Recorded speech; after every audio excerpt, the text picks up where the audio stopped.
Kickoff down in Tuscaloosa is just around the corner, and these are my game-by-game predictions for the Alabama Crimson Tide this season. Hello, everyone. I'm Chris Phillips of SEC Unfiltered. Appreciate each and every single one of you tuning in. As always, make sure you like, subscribe, turn on notifications. Check us out via podcast, wherever you get your podcasts. You can also find us across all social media platforms, as well as our website, secunfiltered.com. And as always, we're powered by our friends over at FanDuel. Visit FanDuel.com/SECU to join today and get started with $250 in bonus bets when you win your first $5 bet. Once again, that's FanDuel.com/SECU to get $250 in bonus bets today. Year two of the Kalen DeBoer era is rapidly approaching, and as expected, expectations are sky high. It's a feeling of college football playoff or bust for the Crimson Tide. And today, I'm locking in my official game-by-game predictions for Alabama in the upcoming season as we pull up the Crimson Tide's 2025 schedule. Now, if you've tuned into these before, you're going to notice something differently. Last year, I would just post the full prediction graphic. There really was no drama when it came to picking the wins and the losses. We're going to do things a little bit differently this go around. First things first, I'm going to look at the schedule, go through it game by game, lock in the predictions, and then we will get into the graphic that has my full revealed predictions, if you will. So without further ado, let's go ahead and get this thing rolling. First off, with week one, Alabama traveling down to Tallahassee, Florida, to take on the Florida State Seminoles, the Seminoles who went 2-10 a season ago. The DJ Uiagalelei experiment was a complete failure, and Mike Norvell and company are looking to bounce back. I don't think they're going to do it against Alabama. Now, I will say this. Ty Simpson's first start, obviously, we, of course, assume Ty Simpson is going to be the starting quarterback. I would bet a large sum of money that he will be the starting quarterback in game one. But here's the thing, guys, and this goes for every team in college football. You just never really know what you're going to get in these season openers, especially in this day and age of college football that we are in, where there's so many new faces. I mean, yes, you've had fall camp and summer workouts, but, I mean, a lot of these coaches, they're going to be getting first look at some of these guys when it comes to real game action. That being said, I do think Alabama will win this football game. Do they cover?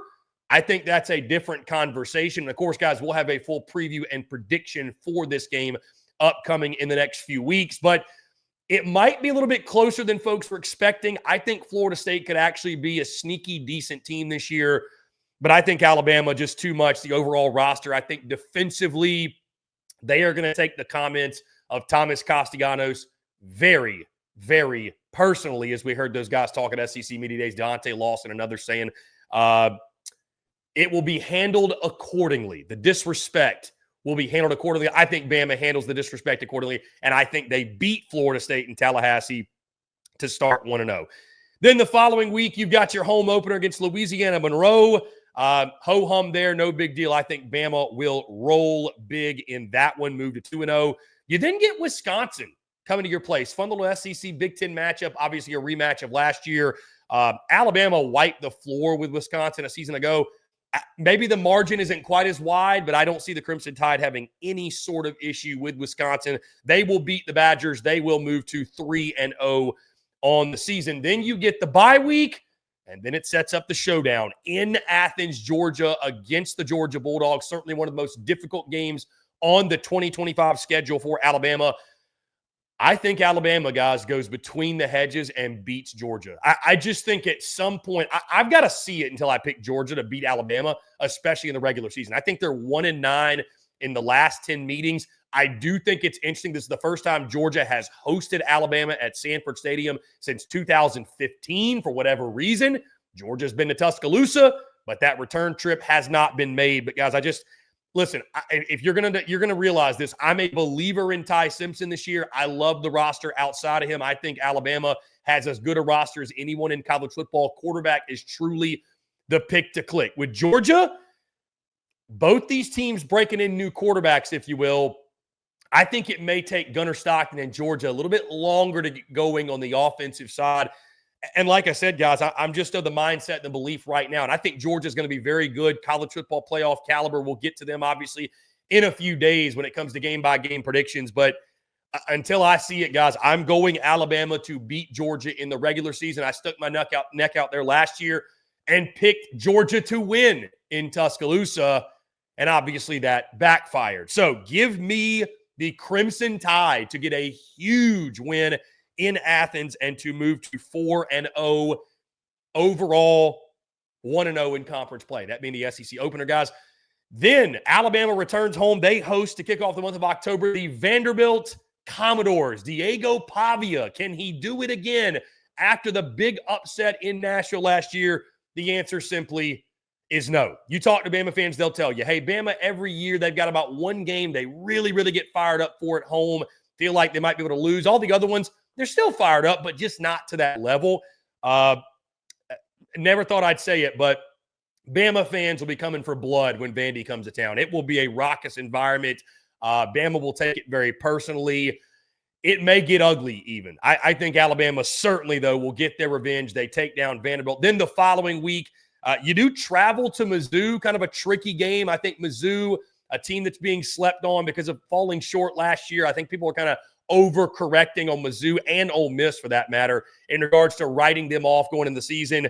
It is a tricky game, no doubt. This is a tricky road matchup in Como, but I do think Alabama will survive on the road to stay undefeated and move them to 6-0 at the halfway point of the season. Then you've got the third Saturday in October as Tennessee comes to town. This is another revenge opportunity for the Crimson Tide, and I think they get it. I think Alabama will exact their revenge. I think Tennessee, with Joey Aguilar under center, I think this will be a really exciting game. I think Joey Aguilar is going to be an exciting player, but I think he'll make a couple back-breaking mistakes. I think that defense for Alabama will force a couple turnovers off of him. I think Bama's just, they're flat out better than Tennessee. I just think right now, I think they are top to bottom. Give me Alabama to get their revenge on the Tennessee Vols to move to 7-0, and that sets up the road trip at the end of October to Columbia, South Carolina, to take on the South Carolina Gamecocks, where I think Alabama, believe it or not, suffers their first loss of the season when they go under the lights to Williams-Brice Stadium. Guys, listen, nobody in this league is going undefeated. So whether it's this game, it's another one for you, I don't see anyone in the conference going undefeated because it's going to be hard to go 11-1, much less going 12-0. I just don't see anyone doing it this season. It's just there's too much parity. The league is too deep. Somebody's going to jump up and get you. I don't think South Carolina realistically is a college football playoff contender. But guys, and I'll say this too, for people that will say this prediction is crazy. You'd have told me I was crazy had I picked Vandy to beat Alabama last year. So after last season, can we really write off any individual prediction as like, it's impossible, it won't happen, that's a Looney Tunes kind of pick? Yes, I'm taking a flyer here, but guys, if you've watched South Carolina long enough, you know they have a game or two every single season where they show up, they play their best football. Typically, the game is at home at night. Williams-Brice Stadium gets going. The towels get going. Sandstorm is ringing in your ears. I believe it's also homecoming there in Columbia, South Carolina, for whatever that's worth. I think the stars align for the Gamecocks. Haven't beat Alabama on the home field there in Columbia, I believe, since 2010 was the last time. South Carolina almost got them last year in Tuscaloosa. I think the Gamecocks are due to get one, and Bama, sitting at 7-0, finally dropped their first game to fall to 7-1. That being said, you then have the bye week to collect yourself, gather yourself before the LSU Tigers come to town to get the month of November going. And guys, I should have mentioned this earlier too when talking about the Georgia game. Something else that makes me feel really good about Alabama in both Georgia and LSU. Go back and look at the track record of Kalen DeBoer. He has been fantastic coming off of bye weeks. That is one thing you can say about Kalen DeBoer. There's a lot of people out there right now with mixed feelings about him, but his teams are ready to play if they've got extra time to get ready. I'm very high on LSU, feel good about the Tigers, but they come to Tuscaloosa. Obviously, both sides have a bye week to get ready, but I trust Kalen DeBoer and his staff in this position, and I think being at home at Bryant-Denny, I think the defense comes up with a big play. Garrett Nussmeier, probably a turnover late, I think it seals it for the Crimson Tide. I think they get a massive win and respond to the loss against South Carolina to move to 8-1 on the season. Huge win to get the month of November going. Then they welcome the Oklahoma Sooners. And I tell you this, guys, if this game was back in Norman, I'm starting to drink some of that Oklahoma Kool-Aid. But this is another revenge spot, revenge opportunity for Alabama. Oklahoma comes to town. The Sooners will have Alabama's full attention. And I think the Alabama Crimson Tide take advantage of it. I think they beat Oklahoma on the home field, get that revenge from a season ago to move to 9-1 on the season. I think Alabama, of course, then takes down Eastern Illinois. It'll probably be a game where your starters probably only play about half the game, rest some guys, get some others reps, because obviously around the corner and just the following week, you go to Jordan-Hare, where there very well probably will be a spot in the SEC championship game on the line if you come into that one with one SEC loss, because I would imagine the SEC title game is going to feature a pair of teams that have just one SEC loss. So your SEC title hopes are probably on the line. What is Auburn at this point? We'll have to wait and see. Is Hugh Freeze still around? We'll have to wait and see. But guys, you know, and I know, anytime it's Bama and Auburn at Jordan-Hare specifically, and this game is under the lights, expect weird shit to happen. Expect weird things to take place. It will be a prime recipe for an upset, no doubt, when these two teams face each other at the end of the season. But I don't think it's happening this year. I think Alabama goes into Jordan-Hare, I think beats the Auburn Tigers. I don't trust Hugh Freeze as far as I can throw him to pull an upset of that magnitude. Heck, you had a chance 2 years ago, 4th and 31, and look what happened, right? So I think Alabama goes into Jordan-Hare, and I think they find a way to escape. Expect a close game. Expect a wacky game. That's how that rivalry goes down there on the Plains. But I do think Alabama outlasts Auburn. They beat Auburn to punch their ticket to the SEC title at 11-1, 7-1 in conference, as the Crimson Tide get back to the top of the college football universe. If you're watching, you see my full game-by-game predictions for the Alabama Crimson Tide. Like I mentioned, once again, 11-1, 7-1 in SEC play. Guys, I am buying Ty Simpson as the breakout player in the SEC this season. I understand he has 37 career pass attempts, and I understand that I'm taking a bit of a flyer. There's nothing really that I see that is telling me, outside of just some mop-up duty he's had, where the kid's obviously got talent, but I think Kalen DeBoer is going to remind us all how good of a coach he really is. I think that Ryan Grubb taking over as the OC, I think that was maybe one of the missing links a season ago.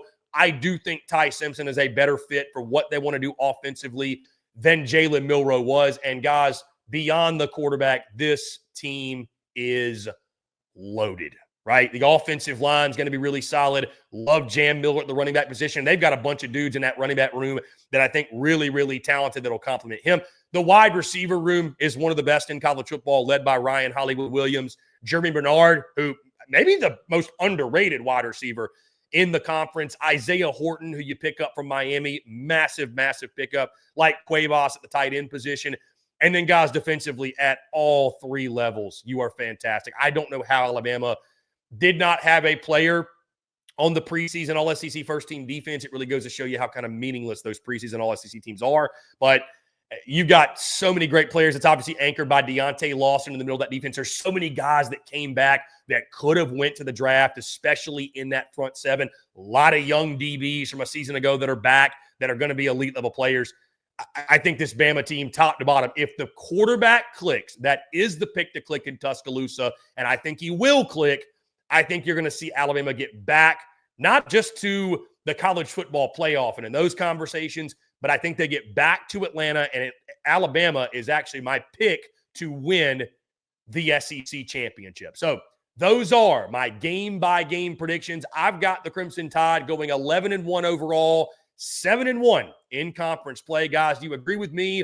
Do you disagree? How do you see Alabama faring in the upcoming 2025 college football season?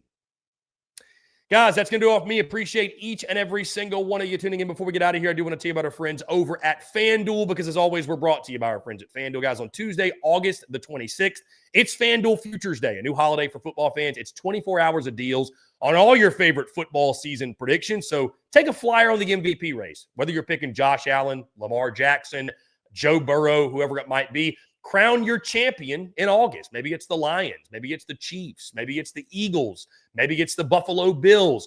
Or parlay your division winner dark horses. Mark your calendars. This is your day for your hunches, your hot takes, your calls, and your odds. Visit the FanDuel app today and start planning your futures bets now, because FanDuel Futures Day is one day and one day only. Again, guys, sign up today at FanDuel.com/SECU. That's FanDuel.com/SECU to get that $250 deposit bonus when you win your first $5 bet. Guys, FanDuel, play your game. Guys, once again, appreciate each and every single one of you tuning in. As always, make sure you like, subscribe, turn on notifications. Check us out via podcast, where we get your podcast. You can also find us across all social media platforms, as well as our website, secunfiltered.com. Till next time, I'm Chris Phillips of SEC Unfiltered. Appreciate each and every single one of you tuning in, and we will catch you on the other side.